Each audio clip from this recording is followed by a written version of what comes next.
Welcome to another episode of the House Huddle Podcast. Here are your hosts, Rob Schwarz and Justin Onayemi, two Bears fans who decided talking into a microphone was better than shouting at their television.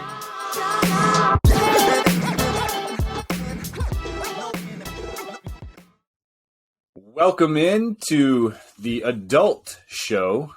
This is the 21st episode of the House Huddle.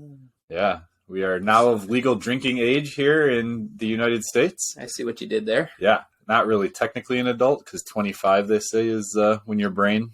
Okay, Yeah. fair. Anyway, this is Rob Schwarz with the House Huddle.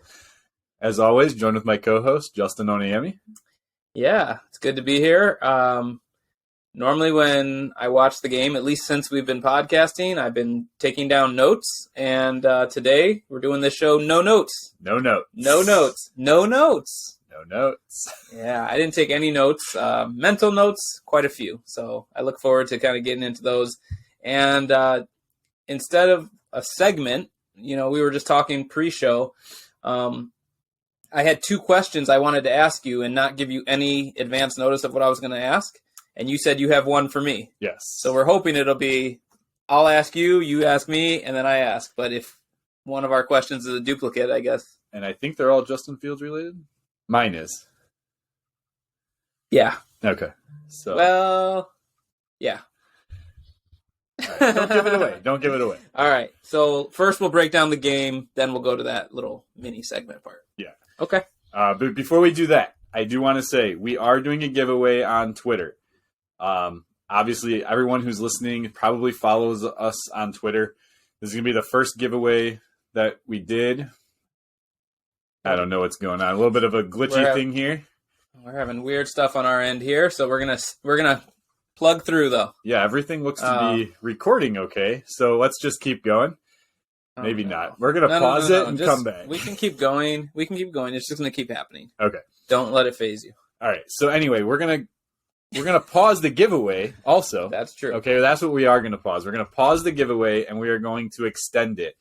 And right now we have 22 retweets. And I just gave another one because I quote tweeted. So now we're at 23 retweets. Okay. Okay, I gave one away.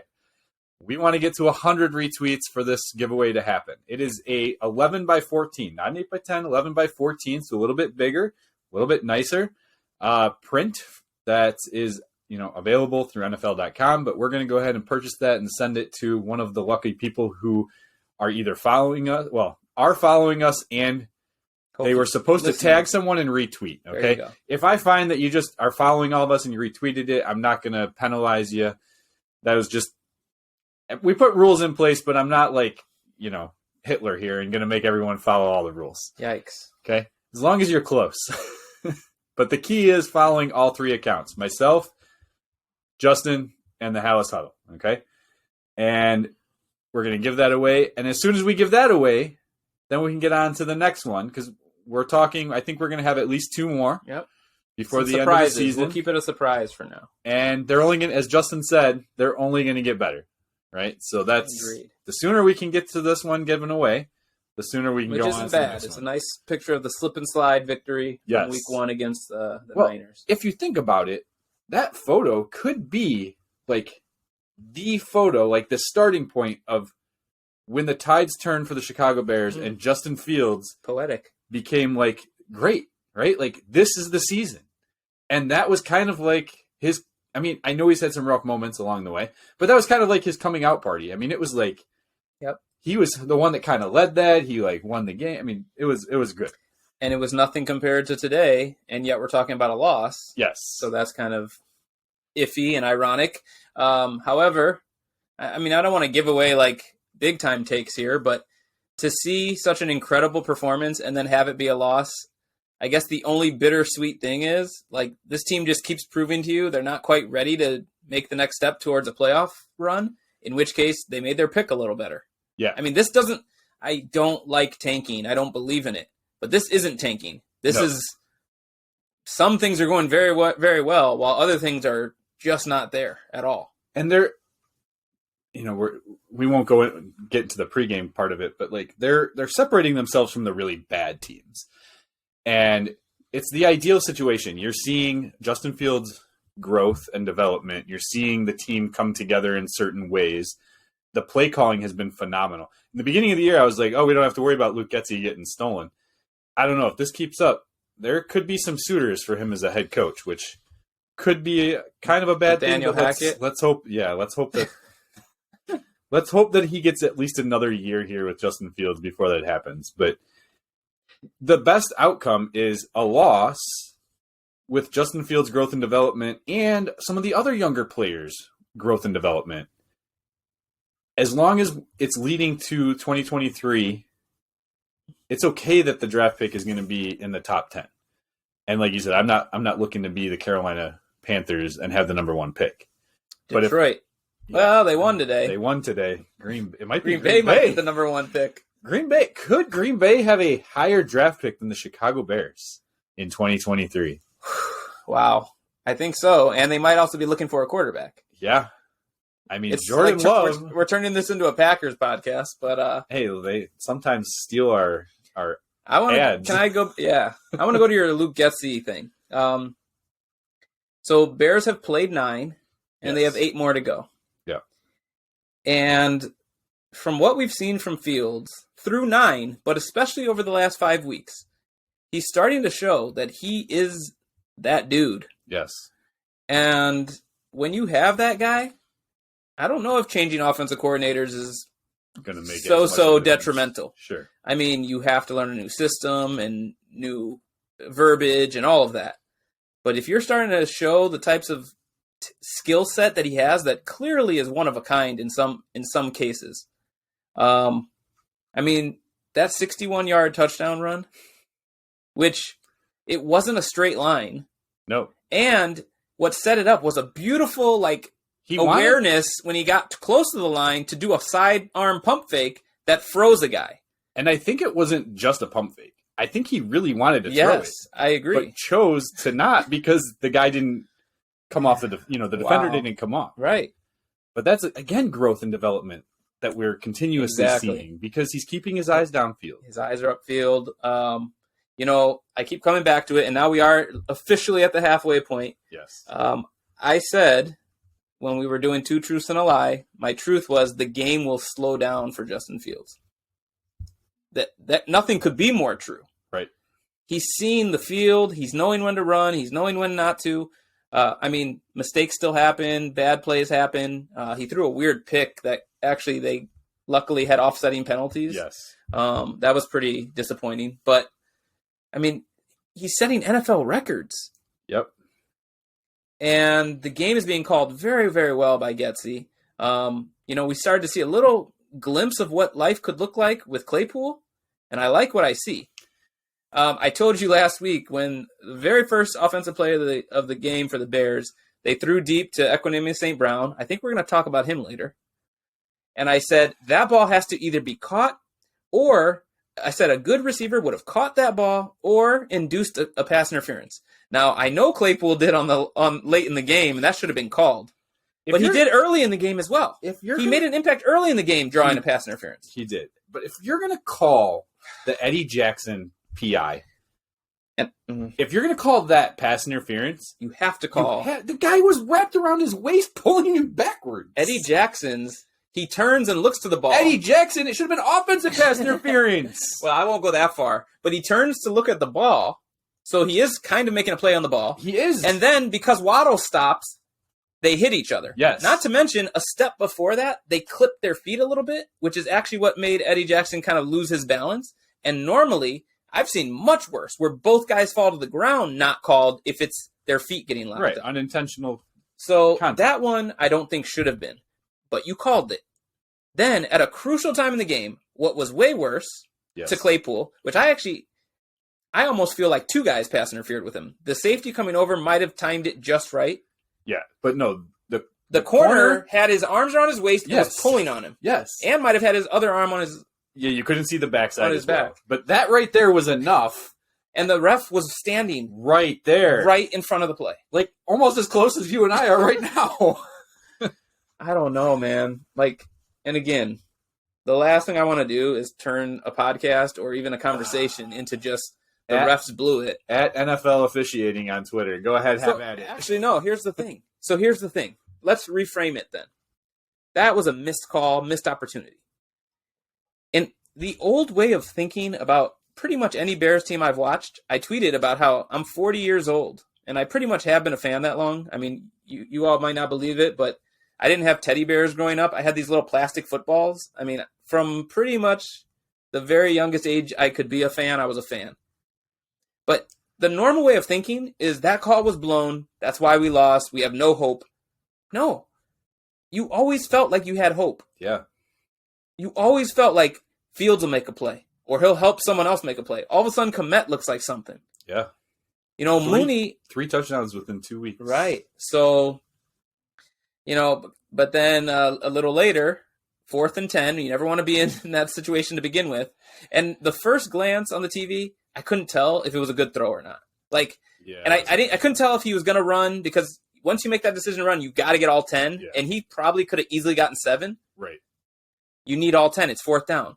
And then the original angle, I'm like, I don't know if it was a good throw. It was a beautiful throw. Yeah. He's got to come down with that catch. I mean, you're not going to draw PI on that play like we talked about the game before, but he has to come down with that catch. And maybe this is the reason that we're seeing, and he's done some great things. He was the reason why Kmet scored his first touchdown. He put that seal block, right? Yep. But can't just be a blocker. No, and the problem there is and maybe this is the reason why he was that far down on the depth chart in Green Bay. There was some issues between him and Aaron Rodgers, and you're seeing Aaron Rodgers struggle right now finding someone he can trust in Green Bay. And you're seeing the tantrums. You're seeing him slam his phone. I mean, you're seeing the frustration on everything. And 3 interceptions today. I don't want to take away calling someone great when they've done great things. But when you're a little petulant child on the field, yes. it really makes me feel less of you. Oh. And my son and I, we were making a joke. And I'm going to try to play this as a game the rest of the season. I challenge you and I challenge all of our viewers and listeners. When Justin Fields runs for 61 yards on a touchdown or throws his 3rd touchdown of the game or anything like that, he'll do his high fives, a little dance. I love that he did his bow last week. That's a thing my son and I do. But anyway, and then he goes to the sideline. His face, his response, he's calm. He's just trying to keep himself calm. Or he throws a pick or fumbles or gets sacked for the 9th time. He's calm. I heard people criticizing him earlier in the year when bad stuff was happening. They're like, oh, he doesn't even look like he cares. He's just sitting there. No, you don't have to break an iPad or yell at your offensive line or receivers to show you care. No. You have to stay solid. You have to stay consistent. And that's another thing that excites me about him. Yeah. His play, his demeanor, his maturity. It's not the Jay Cutler aspect, right? And I think maybe that's the problem here in Chicago is a lot of fans have that bad taste in their mouth where Jay Cutler had that expression most of the time, whether it was, occasionally on good things. But it was smug. But it was very smug. But where he's doing his breathing, he's trying to just keep himself, he says his timing gets messed up. He's trying to keep his timing set. He's very methodical with the decisions he makes. And he's a big time leader in a way that Jay Cutler will never be. Right. And I'm not trying to make too much of it, but I also am. Because I think it's more than just what we see on the camera on the sideline, because that's just a shot, a frozen point in time. Yes. But that means when he goes into the huddle, he's composed. Correct. And your teammates pick up on that. Yeah. As opposed to you're pissed or you're frantic. Yep. Or, Equanimeous St. Brown, drop that ball. It doesn't mean, if he catches it, they win. Who knows? Field goal to tie, touchdown to win. They would have kept it going. And we were excited to see what would have come next. But he dropped it, and Fields, walked off the field. He could have acted like a little kid, you ruined my career game or whatever. No. On to the next game, on to the next opportunity to be great. That's what I want to see in a quarterback. So I guess it kind of leads me into one of my questions to you. We didn't do too much on the game. Do you want to actually go into okay, so X's, O's? And from the game standpoint, Justin Fields sets a record with 178 rushing yards He's the first quarterback to throw 4 touchdowns and have 140 plus rushing yards. The guy is phenomenal, and I think it's strange. It's really strange to me because him coming into this league, I did not expect him to be this type of quarterback. I expected him to run more like Russell Wilson, here and there, get your 50, 60 yards at most, keep your body fresh, get out of bounds, do your slides. Not in a good way, but he's getting better. He's been looking good on the slides. Getting better. Although still upright, which a little bit. You could get hurt that way. Yes. But he was a pocket passer, and he has an arm.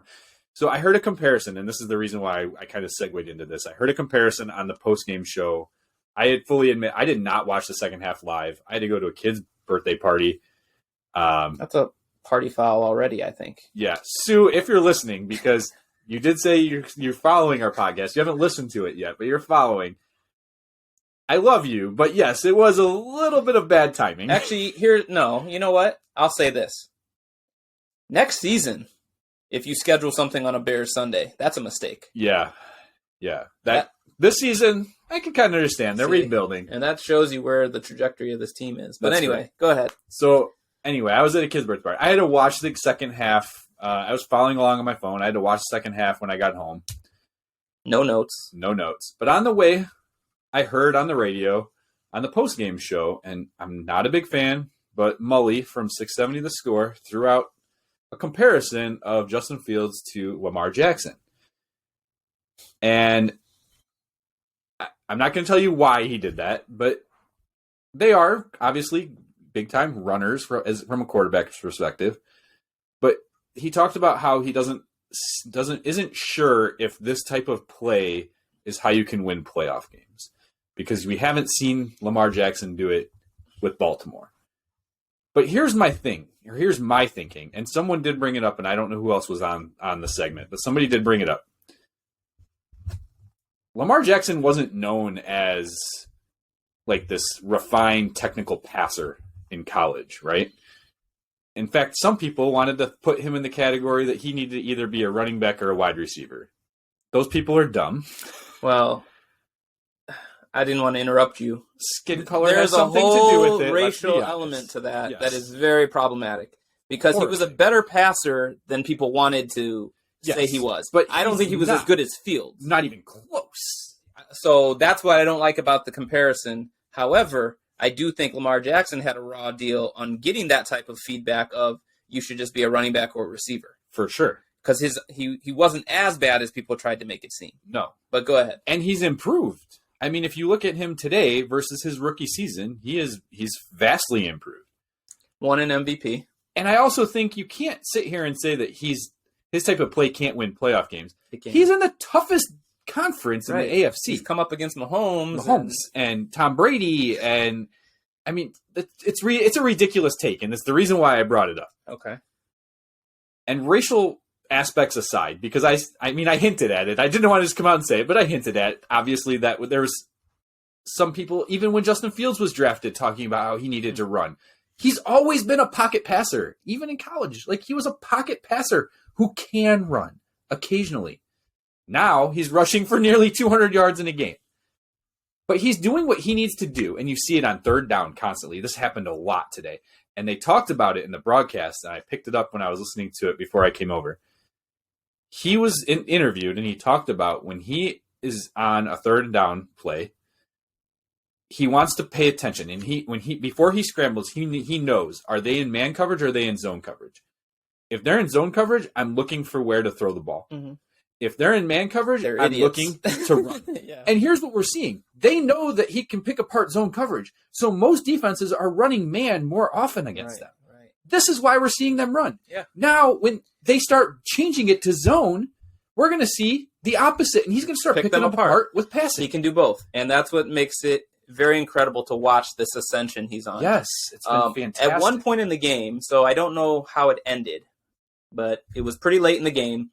It said 14 of his 15 runs, which he ended with 15 runs. So maybe this is how the final stat would read. Okay. 14 of his 15 runs were for first downs. It doesn't surprise me. Is that insane? That is insane. And what I said to my son, which, again, I keep going back to just, this is uncharted territory as a Bears fan. But I was like, do you know how many Bears games I watched where I don't even think they got 14 first downs? Right? I mean, how many 3-and-outs have we seen in our lifetime? But that type of efficiency, yes, and the fact that he can keep pretty much any play alive, even to his detriment at times. yes. So, I mean, it's great to see. It's unfortunate it ended the way it did. It is unfortunate, but this is exciting. This is 2 games in a row now. They lost by 20 to Dallas, and it still felt like a win. Now they lost by 3 to Miami, and I'm going to go to work tomorrow. I'm not going to work. I'm working from home. But I'm going to wake up in the morning and be like, the feeling of that they won the game. Yeah. Where typically my Mondays or the day after, depending on when they play, it's a very down day. Like it's eventually there won't be, this feeling of it's a moral victory. No. And I'm not even going to label it that because I really don't like those. But I guess that's what we're experiencing because it still feels fine. And the loss doesn't burn as much as it would if you thought this team was ready to take that step. Right. Fields looks ready. Yes. As a collective, they're not. So, defense. But actually, the rest of the league doesn't impress me too much. No, it's very, very... So if they still hit your 9-8, I mean, you're in the playoffs at 9-8, I think. When I came over, or when I left, it was 9-7, and then you texted me that Derrick Henry scored another touchdown. So I don't know. Is Tennessee beating Kansas City right now, or were they before I left? They might be, but I was mostly talking about the NFC, but across the league, you just see... just everywhere. Yeah, they're up 17-9 in the third quarter. I mean, Philadelphia is undefeated. They look like a legit team on both sides. Somebody just compared them to the Pittsburgh Steelers of about 3-4 years ago that were 11-0 and then crapped the bed down the rest of the season because they went through all of Philly's wins. I mean, I'm not going to do it on the show, and I didn't pay that close attention. Sure, but there are circumstances. Their win against the Cowboys was with Dak, yeah. right? And different things that kind of show maybe they're not as good as people think. But anyway, that aside. But Dallas is a good team too. Yeah. Okay. Minnesota is probably the weakest 7-1 team that I've seen in a long time. This actually brings me to one of my questions. Okay. Can we go into this? Yeah. It doesn't have to be a segment. Okay. So here's my question. It's a 2-parter though, but I want you to answer the first part first, and then it's kind of like a follow-up. But that's not my 2 questions. Okay. Okay. Yeah. So right now, today, if you had to name 3 NFC quarterbacks to the Pro Bowl, who are they? So Jalen Hurts. Jalen Hurts is in. For sure. Yes. I'm not giving it to Dak because he's missed half the season. You can't give it to Dak. He's missed too much time. And you wouldn't give it to Cooper Rush because... No. No, I'm being serious. I know. Because this is how you do it. You look at who the good teams are. Right. So Kirk Cousins is on a 7-1 team. Maybe you give him the nod. Probably going to So that's 2. In, right? You can't give it to Aaron Rodgers. You not can't. Giving it to Matthew Stafford. No. Gosh. I know who's probably would fit the mold maybe is Daniel Jones with the success of the team, but he's not blown away. My point is... No, Justin Fields. Fields is in the conversation, yes. And if they converted some of these close losses to wins, and then my second part of the question was, how do you think you'd answer that question a year or 2 from now? Now, we don't know. There'd be changes, obviously. One hopefully will be in Green Bay with Rodgers retiring. Yeah. Oh, and by the way, Brady. I went through each team in my head, or each division in my head. Like the South has Brady, Mariota. Right. The Saints have been rotating in Dalton and Winston, so neither of them has played enough to really impress. Yeah. Let's be honest, though. He's in the conversation. Let's be honest. Because it's the Pro Bowl and it's a joke. Well, yeah. Tom Brady's still getting in, and so is Aaron Rodgers. But Fine. That's true. But realistically, by play, Justin Fields needs to be in this conversation, and we still have 8 more games to play. That's my point. Half a season ahead. If you have that guy, yes, you have so much. I mean, because if you have that guy, you're in every game, as we see, but you're in every season. You're in it. You're possible. I know. I drank the Kool-Aid heavy after the New England win, and I even put money on them against Dallas. Right? I didn't bet the house, but I put $25 on that game. Okay, that's a lot for me in a 1 week span. if you just have to start betting over-unders. You can't depend on them to win, but Well, it looks right like now you can the depend on them to overs. score and to give up points. yes, but That's like a good over a bet. But like going forward, like I can't see them losing to Detroit either time now. I still think Like, am I talked about drinking it last too week. much Kool-Aid right now? Okay. But like I just can't see Best them case losing scenario. to Detroit. best case scenario probably is 9 wins. Sure, But we still that's had this incredible. as a loss. We had this as a loss. We had Buffalo and Philly as a loss. Buffalo lost. Buffalo the Jets lost today to the Jets. And I'm telling you, Philly, I mean, they're not going to go. We don't think they're going 17-0. No. But we counted those as losses. Yes. And then here are the 6 that we said are winnable. 2 against the Lions, 1 against the Packers, Yes. 1 against the Vikings, Yes. Falcons, Jets. Yeah.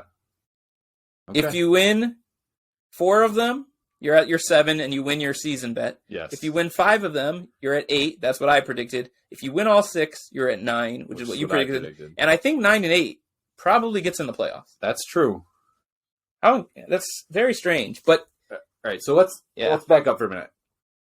You said it was a 2-part question. my second part was just because the first Going part was about forward. this year, and my And second going part forward was to projecting 5 years. next year Sure. or 2 years Okay. down the line, All right, Justin Fields has to be in that conversation.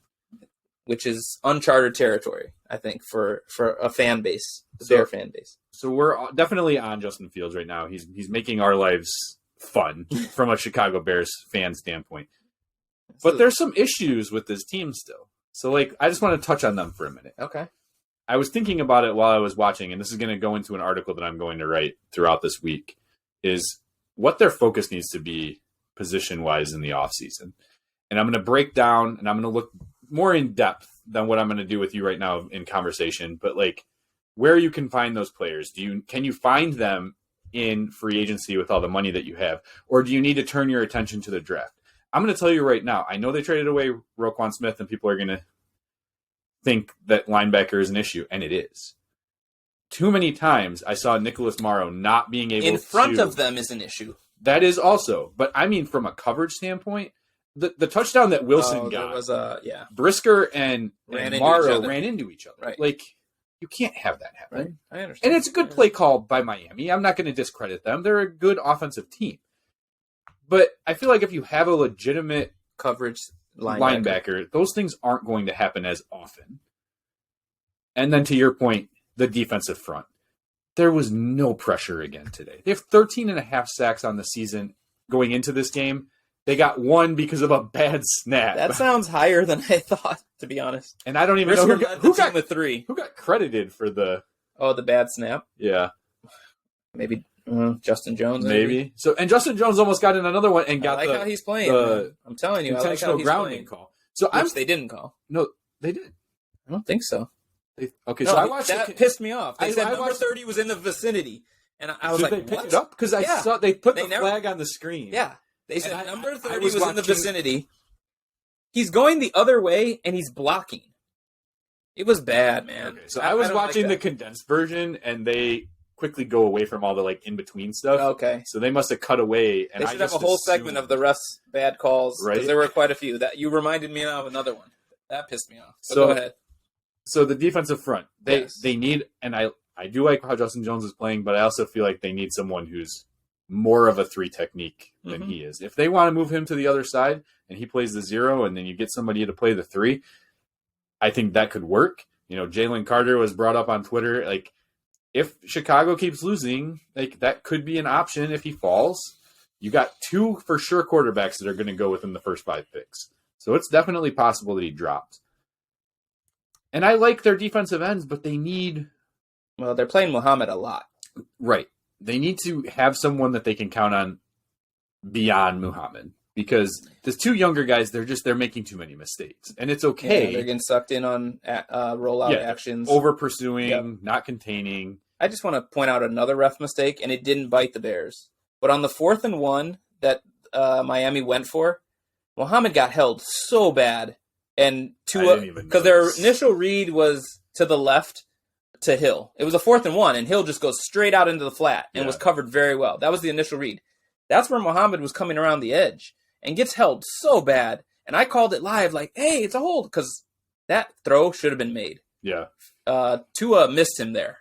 thankfully, and so the non-hold didn't matter. But that's just another one. I mean, I thought there were a lot today, and I don't like to bash refs, but yeah, I don't think I had too much else on the game. Khalil Herbert, I know he's probably been out there on punt coverage, right? But like, if you can't block as the running back, why are you expecting to have him block on punt coverage? Right. Yeah, it was ugly. Like, but again, there has to be someone else you could put in there. They scored on that, made it 21-10, and it kind of was deflating. It was very deflating. I said it. We watched that first half of the game we together, did watch and the I first half said, together. You can't make a mistake on special teams like this. It sucks the air out of the stadium. And I know they ended up getting blown out in Dallas, but it was the same feeling of like in my head, and I'm starting to retrain my brain now. There used to be certain point totals that the other team would hit, and I would just go, well, the game's over. Yeah. It's not over, man. No. They have the ability, fast pace, throw it deep, draw the pass interference, make the catch. That's where they're not doing enough of it. This game could have easily went into overtime. Yeah. Or they could have won it because there was still time on the clock. So you're kind of going through some of the holes they have, but I think there's more we could say on that. But should we take a quick break? Yeah. And then come back with that? And you have a question for me? I do. I may not ask mine back to you because we've kind of touched on some of it. But okay. All right. So we'll take a break. Enjoy these ads, and we'll be back in a little bit. All right, we are back. Hallis Huddle, 21 episodes. This is the 21st episode. Who is 21 on the team right now? I'm blanking on that. 21? Maybe there isn't one. I'm trying to picture. I mean, I'm picturing a corner. Although these days, anyone can wear any number, it looks like. I don't know if they have a 21. I don't think they do. I was going to say last week was Duke Shelley, and then I completely forgot he's no longer around. Probably for the best. Was he 20? He was 20. Okay. Yeah. Oh, last week. Gotcha. Yeah. So you were talking about some of the holes on this team. Now, as excited as we've been about little flashes here and there, obviously there are holes. Otherwise, they wouldn't be 3-6. This has been a fun podcast to do. I can't imagine other seasons when the team's been 3-6 feeling this upbeat. But I think there's a reason, and you're getting to see Fields kind of come into his own. So when you have a quarterback that looks to be special. So I did the Justin Fields focused episode, finally got one done on the Dallas game, and he was 1 point away from having an elite performance. Wow. 84. Okay, 85 and up for my grading scale as an elite performance. Well, and this week I know you like that completion percentage. And he had a good one last week too, 71.4%. And it's included drops. Yes. I guarantee you there's going to be an elite performance in this one. I had 3 negative plays last week, and off the top of my head, I can't think of any for Justin Fields. I mean, do you grade the play that got negated by the double penalties? Because that was negative, but it didn't count for anything. I don't grade plays that aren't actually accounted for. Okay.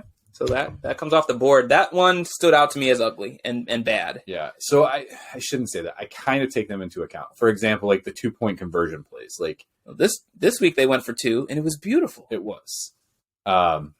Last week. No, those should count because it was an opportunity to score, and they didn't. And I was being real nitpicky too because the one where he got hit right away. Some of that was on him. It wasn't on him. It was there was a horrible coverage mistake. Like no one, the right tackle and the right guard basically blocked the same person, and there's a free runner. Yeah, but he's looking to the left, and he has a guy, and he just needs to throw it because it's a 2-point conversion. Right. If it's not, I don't expect him to throw it. But like, yards. Even if it gets picked off, at worst it's 2 points. Right? Like he had to rip it. Did they change that in the NFL? Not that I know. You can advance it. If you pick it off, you can run it for 2 points. Okay. But it also could have led to a roughing the passer penalty because that's how quick the play was. Yeah. So either way, but it was being very nitpicky. And he still came 1 point away from elite status. Yes. In a 20-point loss. Yes. Yeah. And there was, and I want to say there might have been, was there a play? Oh, no. Okay. So I do count them though, because I counted the free play that he threw the ball perfectly to ESB, and he dropped it in the end zone. I think free plays should count because again, I especially think free play should count for a quarterback because often how you earn them is you quick snap, catching them with 12 on the field, Right. or you did a good hard count, which both I think you should attribute either the with itness to have done it or the ability to get them offsides. Which is what I did. Yeah. And therefore, I'll probably... No, don't count it. I don't think you should because Like, it had no impact on the game. And back to what we're saying about if he can compose himself and the next play is Yeah, that's true. That's a skill. So yeah, it probably won't be included. Yeah, so. that's true. But anyway, I can almost guarantee you that this is going to be an elite performance for him. And you guys have to understand, too, I'm not calling Justin Fields elite. And I said this in the Fields Focus podcast. Brian Hoyer can have an elite performance game. It doesn't mean that he's an elite quarterback. Well, and Aaron Rodgers is an elite quarterback, and he did not have an elite game today. Although he hasn't had an elite season. Sorry, not a Packers podcast. But man, is it fun to... There is an image right now going around social media. The NFL put it up, and it's literally like who's hot, and it's Justin Fields, and it talks about all these little things, and it says who's not, and underneath is Aaron Rodgers, and it is the best feeling in the world to see that. Same record, though. But yeah, but it's okay. The arrows are pointing in different directions. Very different directions. All right, so real quick, going back to the players that positions that whole they still units. need. Yeah, so wide receiver is still going to be a need. I love the Chase Claypool edition, but they still need a guy, and I don't think Claypool can be that guy. I just don't. Maybe he can surprise me, but I don't think he can be that guy. I think both Claypool and Mooney, you would struggle as a team to declare them as a 1. Yes. But you would love having either one of them as a 2. Yes. And to have and now you have them both. 2 and 3? Right. Well, that would be nice if you get a guy. But so you're going to go through more positions and players, but we know this. They have an incredible amount of cap space, but cap space can often go to bad free agent signings. And that's not me calling out a particular GM. It's just that's how free agency sometimes work. Because you're going to fill mistakes or holes, and you sometimes have to overpay to do that. However, not just do they have the money, but they have the hot, young, up-and-coming quarterback on his rookie deal. That's a free agent's dream. Why do you think Allen Robinson came here? And Trubisky is not at the point where Justin Fields is right now, right? But that was part of it. Money, the situation here in Chicago, he knew he was going to be the number 1, right? You might not know that with Chase Claypool on the team and Darnell Mooney on the team, but you're going to feel like you could be. But we already talked about this year's free agent class at receiver is not that hot. No, so if you're talking about bringing in a guy that can supplant Claypool and Mooney as a 1, you're going to have to take first-round pick. And I don't know that I want them to, but by getting Claypool, you now have an option, I think, not to address that. Correct. So you said D-line and linebacker. And linebacker. We like the secondary. Too big. Yeah, you can fill that in with some mid-level free agents. Correct. Yeah. I mean, they're not great at this point. I mean, Kyler Gordon got beat a lot today, but he was also some good plays. And he was also guarding Tyreek Hill. I tweeted this out too, and the play that Jalen Johnson missed. There was trips set to the right, and they were communicating well, and they stuck to their right person, but Jalen Johnson just got burnt bad, and there was no safety help because Eddie Jackson was pulled in because he was obviously also covering one of the 3 receivers. And I made a comment you can't cover Tyreek Hill that way, and I didn't mean Jalen Johnson can't I don't expect Jalen Johnson to be able to cover Tyreek Hill because the person on Twitter pointed this out. No one in the NFL has been able to stop over him. 1,000 yards. Yes. In 9 games. It's ridiculous. So I don't blame him. Jalen Johnson's a great young quarterback. Kyler Gordon's going to be a great young quarterback, it seems. Jaquan Brisker, I still love. Even he's made a couple mistakes here and there. Eddie Jackson is going to be the wily veteran to keep on the team. Mm-hmm. We like their secondary. It's not a definite address area. You get some depth. But on the rest of, you said D-line, I mean, it's pretty much an overhaul. Yes. You're going to keep some of the pieces you have, maybe, definitely Dominique Robinson we like. So that's an overhaul. And linebacker, you're going to need a lot there. Yes. Sorry, Jeff. That's the defensive side of the ball. Offense, wide receivers is still going to be a need for a top-type dog, in my opinion. Offensive line is going to be a necessary look there also is Braxton Jones really going to be the guy, or if there's a top left tackle available in the first round, you go top left tackle. How do you see them getting the top flight receiver? The only way they can do it is using their first round pick. Well, what's or this idea of trading for T. trade. Higgins or something like that? See, and I'm not.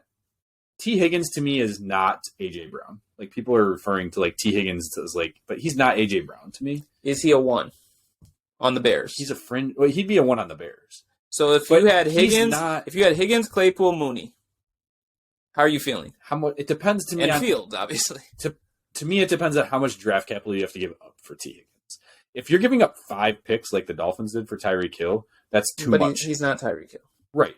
Okay. What did A.J. Brown cost? I know it was at least a 1. Yeah, I don't want to give up a 1, but...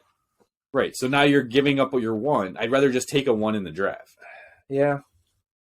But I don't know. There are going to be a lot of needs, so go ahead. You said receiver. So receiver, offensive line. To me, left tackle is still a need. I like Braxton Jones. Maybe he can move to left guard. But if you can get one of the top left tackles, it's either that or receiver for me in this upcoming draft.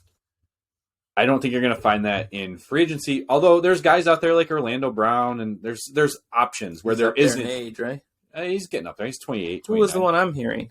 Who's about 20? No, Orlando Brown, 29. Yeah, I thought he was way into his 30s. No, because Kansas City traded for him. I mean, look, I can't think of who I'm thinking of though. Kansas City traded for him before he even finished his rookie deal. Okay, and this is his second season with them, I believe. So. He's 28 or 29. That might be something in free agency. But again, he's not necessarily the answer either, right? Like, true. So, but there are guys out there. And your interior linemen you can find in the second and third rounds. So I'm fine with them waiting there. You cannot have Sam Mustipher as your starting center in 2023. You can't. No. Like, it just cannot be that way. You're right. I'm laughing. Orlando Brown's much younger than I thought. Is he 28? 26. Oh, he's even younger than I thought. Well, now I'm wondering is he a free agent? He's going to be, yeah. Huh? Interesting. Yeah, so that could be an option. Okay. Right?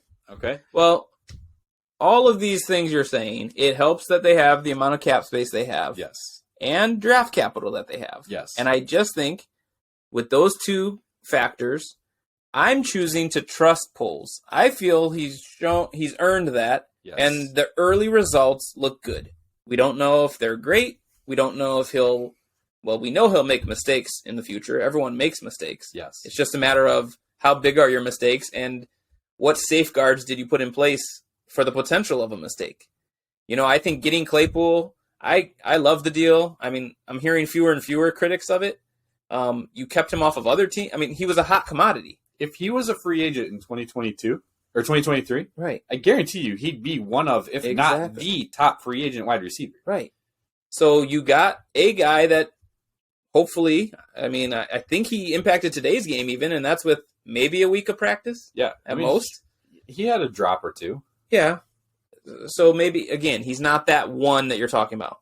But I think you feel, even if receiver doesn't end up being the thing they spend that number 1 pick on or trade for that number 1 guy, because we both agree if you trade for that guy, what are you giving up? Right. That it can be an okay core with what you have and some shrewd moves. Whether that's we said free agent class isn't great, but there's guys. And then the draft. If you don't take him in the first round, there's still receivers in the second and the third that can make a difference. Yeah. They're just not going to be your wide receiver 1. Well, you don't know, though.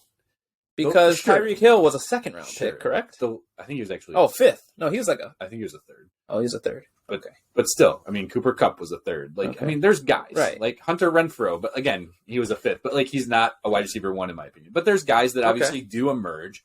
But I wrote an article about this prior to the 2022 draft, and the percentage drops drastically after the second round. Drastically after the second round. So if you get one in the first or the second, there's a good chance.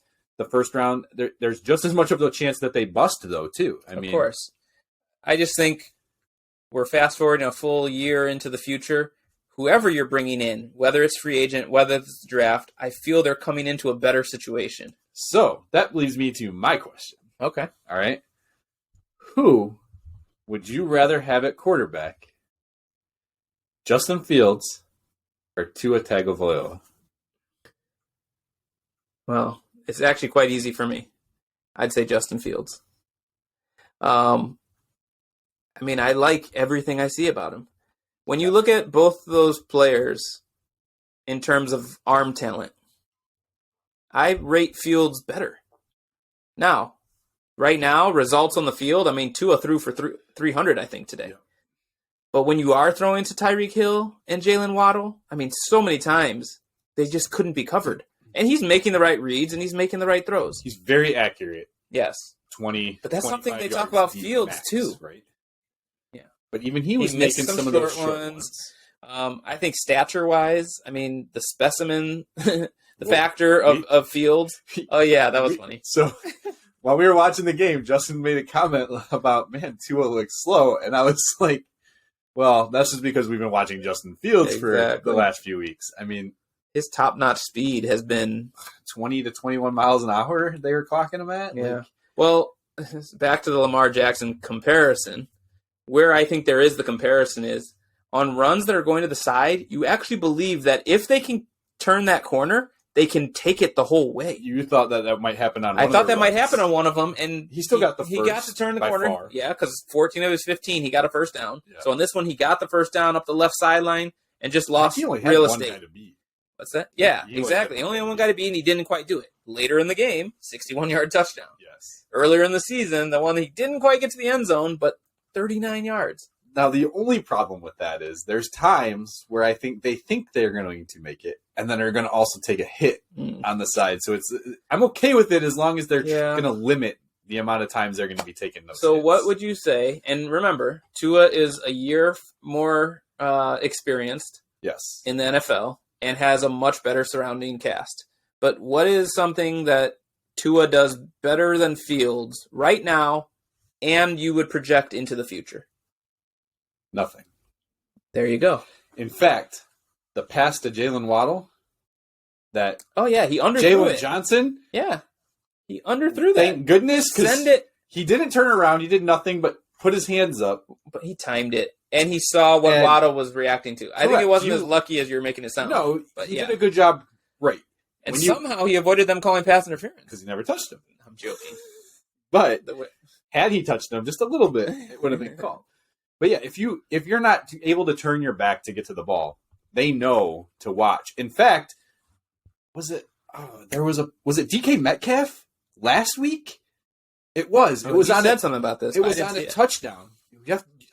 Go find it. He dekes the guy. He dekes the guy because he goes up like he's going to make the catch, and then he kind of puts his hands down. Then he goes up to make the catch again. And then I want to say it's Geno Smith runs him the touchdown because the corner's not there to make the play. That's smart. Yeah. That's something I never played football except on the playground. I was pretty good, but never organized tackle football or anything like that. But in soccer, a lot of the time your moves are you're moving without the ball. You're faking like where you're headed is really the move. Yeah.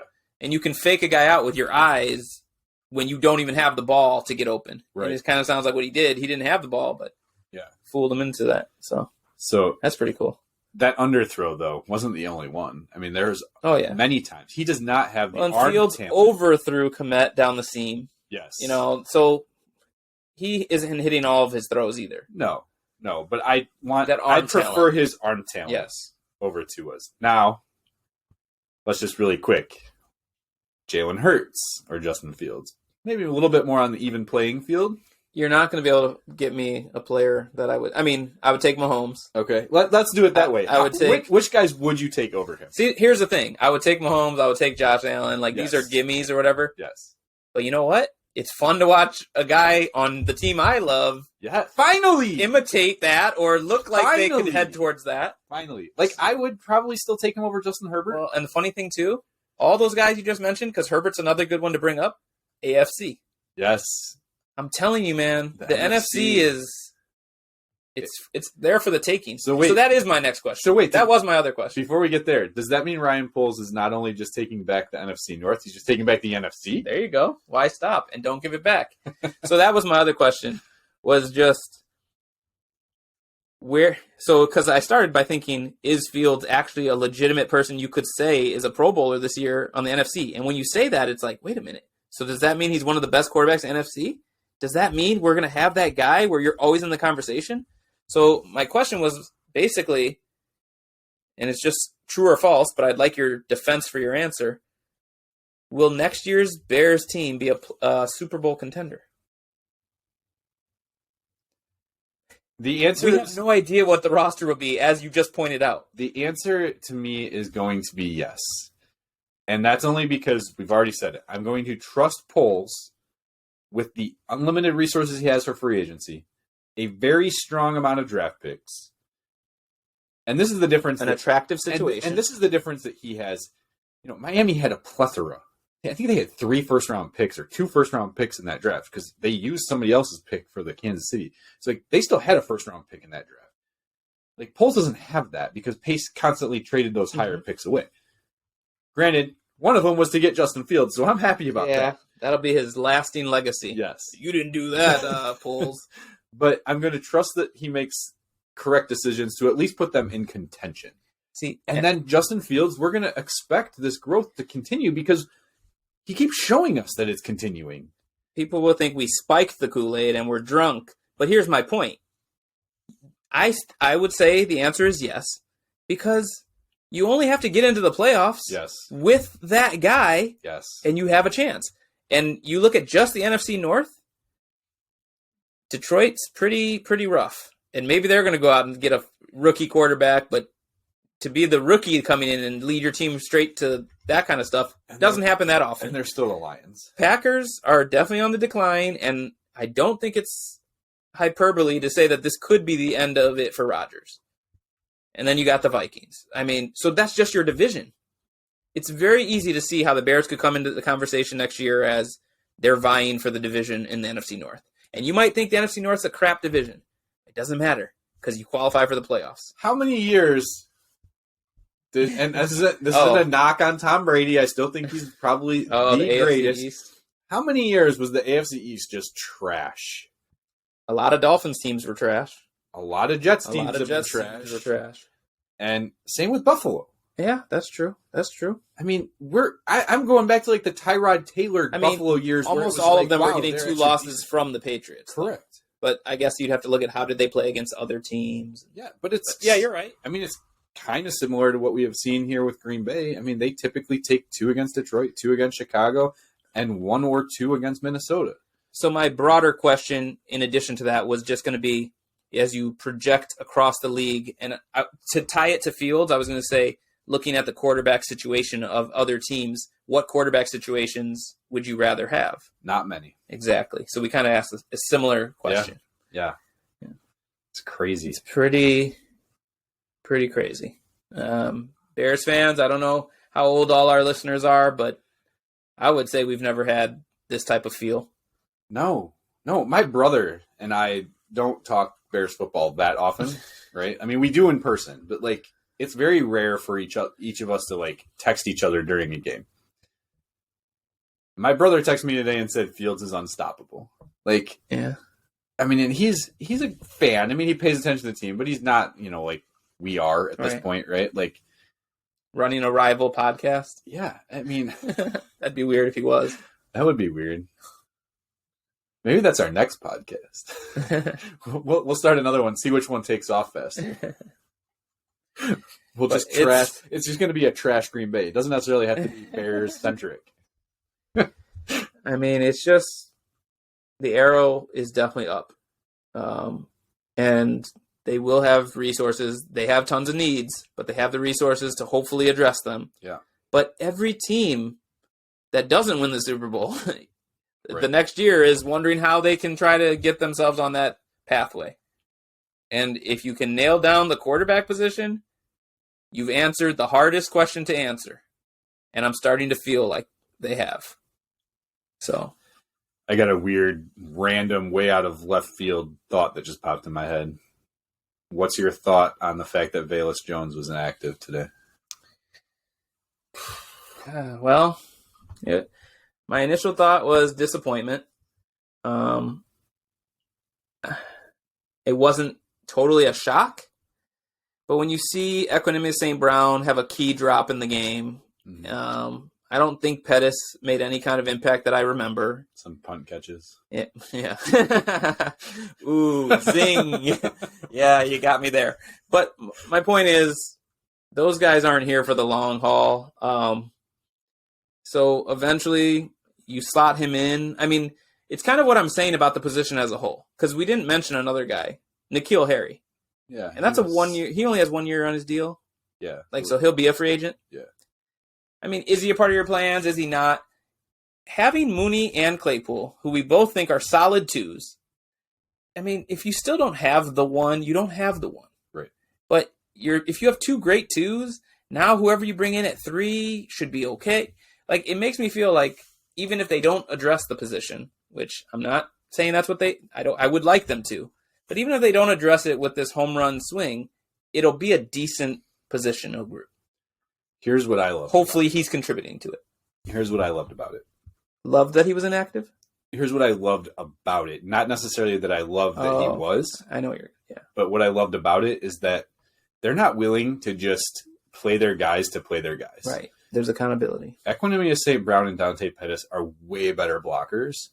And they probably felt that their skill set allowed them to have an opportunity to win the game more than having Velus Jones out there for the few plays that he might be involved with. Which really they probably just wanted to put Claypool in those positions to run those easy type of plays. A lot of horizontal throws today. Yeah. Too much at first.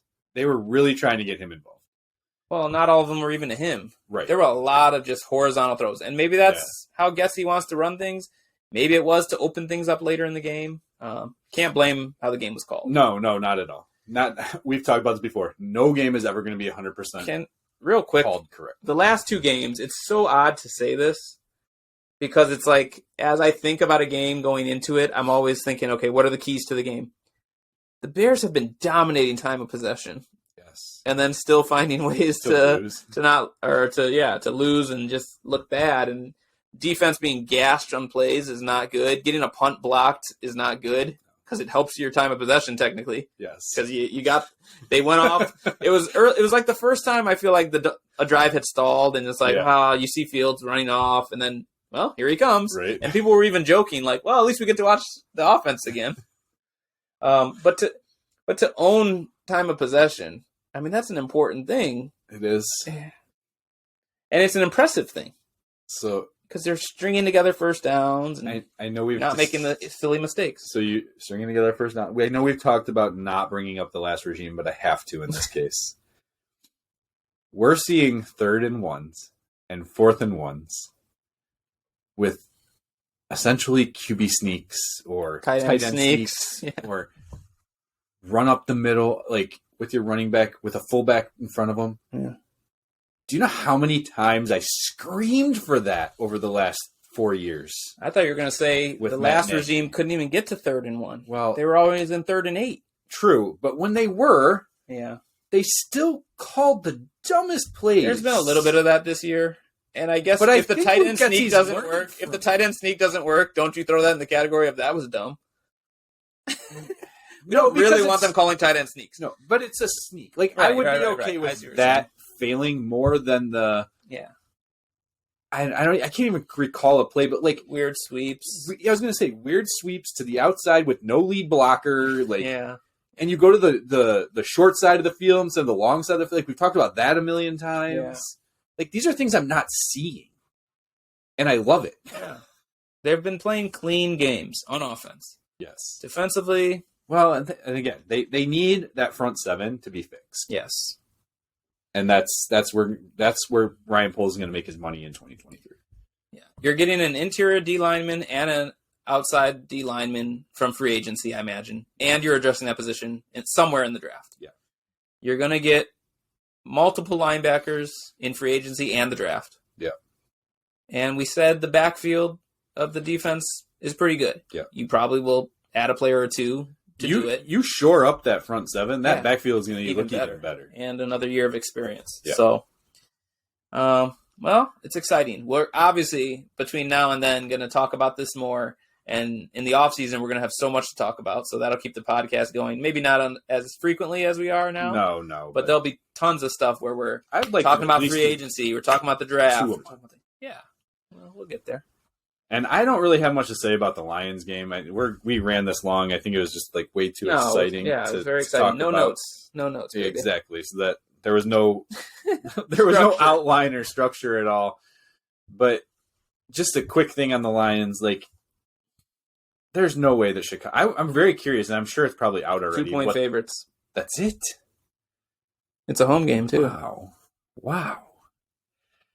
All right, Vegas, you're just making me want to put money. Don't even worry about it. Just take the over. I'm doing. Yeah, that's exactly just what take I the need over, to do. baby.